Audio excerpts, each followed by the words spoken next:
we're going to talk about Beverly Hills Cop Axel F right now, that movie should have been a theatrical release. It would have done really good. It wouldn't have done like Top Gun Maverick money, but it would have done really good considering how many people are watching it on Netflix. It would have done extremely well, and you would have had a theater of people, old fans and new fans, laughing and cheering and screaming with certain people that show up. I guarantee you, when you first see Rosewood, when you first see Taggart, people would have just lit up.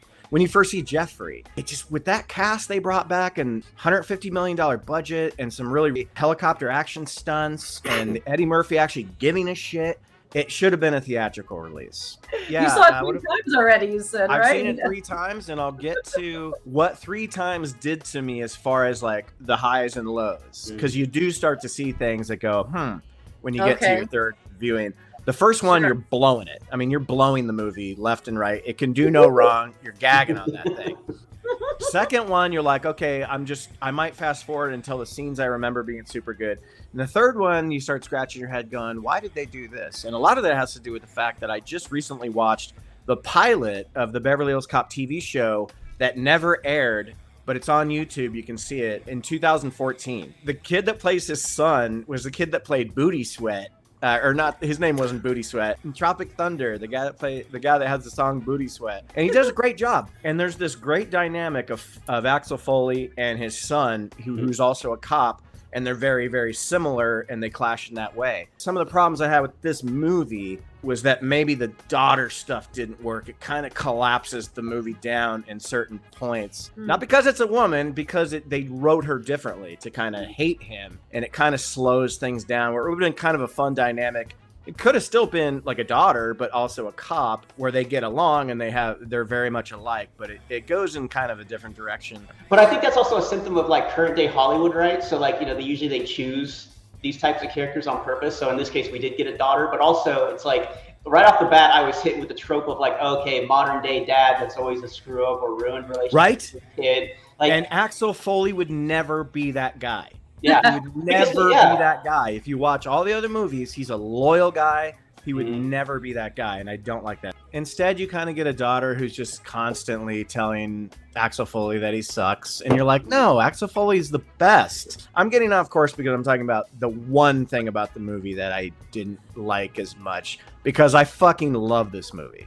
And I think that Mark Malloy did a solid job directing it. This is his first movie ever. He's been a commercial director and like a TV director, and I think he knocked it out of the park. I mean, I love Martin Brest. Obviously, Tony Scott is on my Mount Rushmore of directors. He's my second or third favorite director ever. John Landis in the third one. I mean, we all know the story of the third one. He tried to make Eddie Murphy funny, but Eddie didn't want to be funny. He's been on record saying, I wanted a more mature Axel Foley, and it was just unsuccessful and sucks dong. Well, and no Taggart. No Taggart. Literally, yeah, no Taggart. This bullshit. I love how they retcon it in this one, because he retires, and he's retired in the third one. In this one, he goes like, oh, he came out of retirement. He's like, well, I got back with Maureen, so of course I had to come out of retirement. I didn't want to be at home. It's fucking great. Because they're like, yeah, Maureen. I remember Maureen. You know? Yeah, and we got to see her this time. And I think that was the first time we actually see this character that's always been mentioned. 1 and 2, I've been on record. Scotty knows this because we did best R-rated action films, and I actually put Beverly Hills Cop 2 as my third favorite R-rated action film. Also funny, but it's just, to me, it ups the action, the style, because it's Tony Scott, and it's just as funny as 1. But a lot of people, when 2 came out, didn't like it, and when I watch it, it baffles me why they don't like it. It's fucking great. I still hear people say it's like the most successful bad sequel ever made, or something like that. Like, well, people say it's the that. best, most successful meh movie or mid. Oh, okay. Movie. And I'm like, man, you guys don't know what the fuck you're talking about. If you know Tony Scott, you know his oranges, his yellows, his reds, the seeping in through the blind, just the way he shoots. And there was so much of that in this movie that I was completely blown away. And so much of my young life was Beverly Hills Cop 1 and 2. And obviously, when I was 16 in 1994, when the third one came out, I was absolutely heartbroken because there's no laughs. There's no There's nothing special about that movie. It's just a piece of shit. Speaking of laughs, there was sadly one thing missing from Axel F. Nowhere to be found. Yeah, he didn't do it. Dude, Mark, I didn't even think about that. You're so right. Yeah.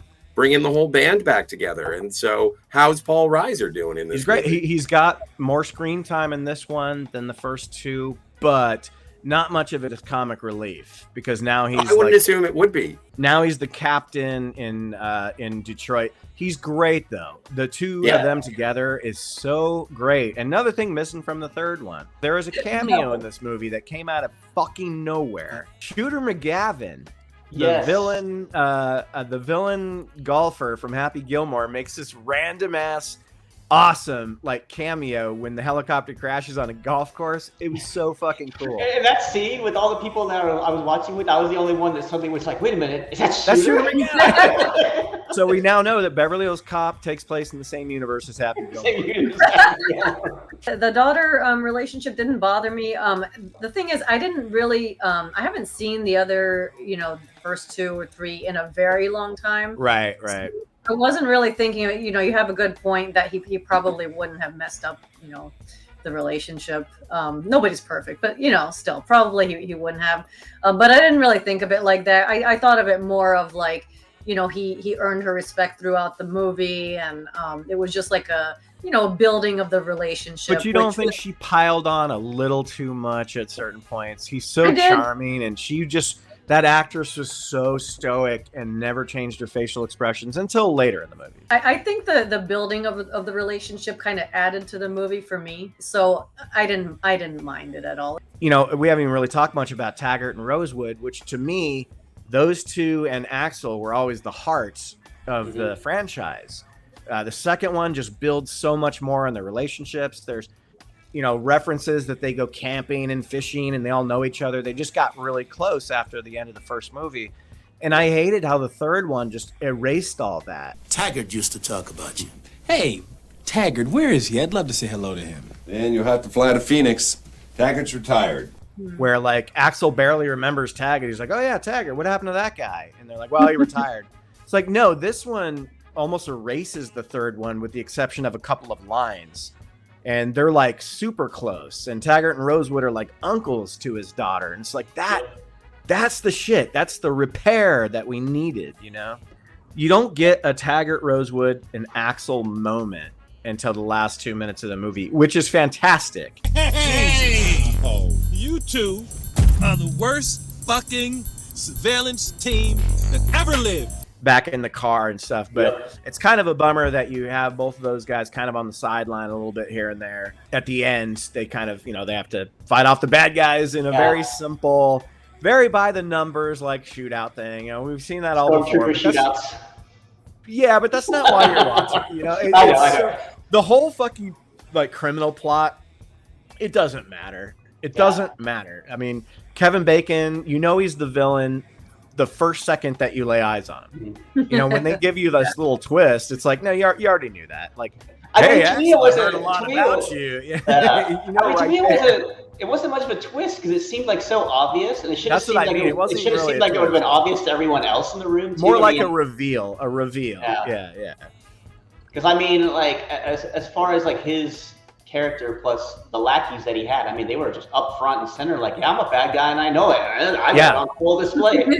And no one even like cares that this guy is like running around with like mercenaries, because they even make mention of it. They're like, these guys aren't cops. And he's like, well, you got to do what you got to do. It's like, no, you're gonna be fired and you can't do that. Yeah, which is, I'm surprised that Taggart let it go on. I mean, they put in the line where he's like, oh, this, I didn't notice this, or I should have seen this and done something about it. But I would say that was probably one of the weaker parts of the script. Like, to me, maybe they could have done something a little different with that. Watching Eddie Murphy just feel so energetic and happy to be doing the role again, and feeling like Axel Foley right after part 2, only 30 years older, whatever. He just made me so happy because he was my favorite thing in the world when I was a kid, with Eddie Murphy. One of the funniest lines in the movie is when Axel gets out, he sneaks out of the hospital and jumps in the back of their of their car, and he's like, everybody's hacking and coughing and moaning and groaning and shit. You would fit in perfect up here, Taggart. there's a little bit of bias in there for sure, because you're just hoping for anything better than 3. And before you even see Eddie Murphy, you're like, this is better than 3. You know, like, and that hockey scene was really funny, you know, like when he's doing his Detroit thing, you know. But I mean, first off, the music, right? Every song and like soundbite from 1 and 2 were just sprinkled throughout the entire film. Yeah, shake down, break down, Shake down, break down, take down. I mean, even the jingles, right? Like you even heard a jingle where like Axel was moving from this one point to another, and the Beverly Hills Cop 2 like villain little jingle was playing. Yeah, I love that riff from Harold Faltermeyer.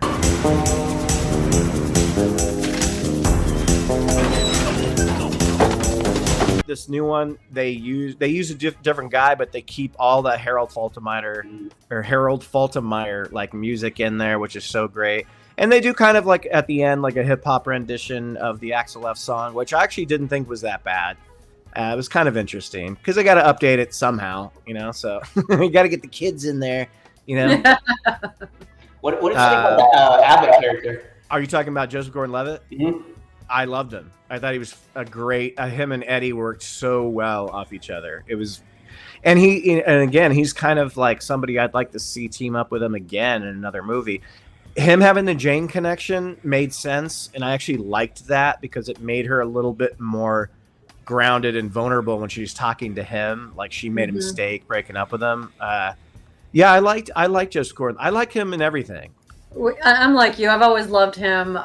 You know, I used to watch Third Rock from the Sun. So you know, ever since he was playing like that kid, I loved him. So yeah, no, I was happy to see him in here, and like you said, like the relationship with Jane and everything. I thought it enhanced the the daughter character actually. So it just kind of did. It made her more tolerable. More likable. Nothing to me beats the soundtrack of the second one because they brought Harold Faltermeyer back when Tony Scott wanted to bring in Hans Zimmer, and Bruckheimer and Don Simpson said, no, we want to keep the same guy. And I think they were correct on that. I loved it. It's got problems. Every movie does. But I would really love to see another one because this just made me smile from ear to ear.